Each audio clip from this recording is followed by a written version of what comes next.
151 kilometres in front of the riders as they began stage one of the UAE Tour, the only World Tour event in the Middle East, and it was carnage right from the get-go as the crosswinds, as predicted, caused significant splits and one or two crashes in the very earliest stages of this seven-stage event. It split up into multiple groups and several riders delayed, including one of the overall contenders, Sepp Kuss, who managed to recover to make his way back into one of the chase groups. As the groups up front, well, we had a group of 25 riders, including Luke Plapp, Peo Bilbao, and other significant overall contenders. Plapp again at the second intermediate sprint of the day as they race towards Al Mirfa, taking the bonus seconds that could prove significant at the end of the week. Remco Evenepoel, the world champion as well for the Soudal Quick-Step squad, very involved throughout the day and at the front of pretty much every split that occurred.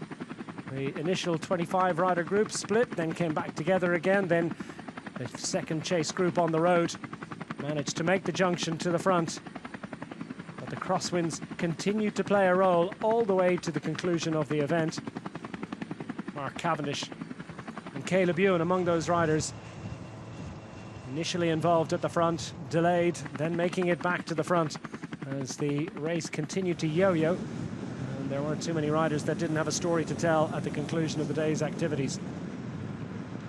Case ball available to Mark Cavendish. Caleb Ewan also thereabouts. Phil Bauhaus among those riders who made the front split down into the closing stages. And coming down into the final 250 metres was Tim Merlier, the Belgian national champion, led out by Bert van Lerberge into the final bend. Caleb Ewan on the tail of the flying Belgian and looking to come off its wheel to take glory on stage one.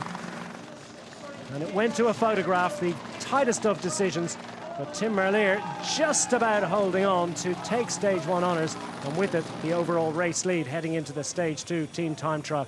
The judges poring over the photograph for quite some considerable time before finally judging that Merlier had done just enough to take the stage. Almost a dead heat, but not quite, and even the riders couldn't be sure as they anxiously awaited the decision of the judges. Finally, Tim Merlier got the news, handshakes among the leading two riders. And it's Merlier that will have the overall race lead heading into the stage two team time trial.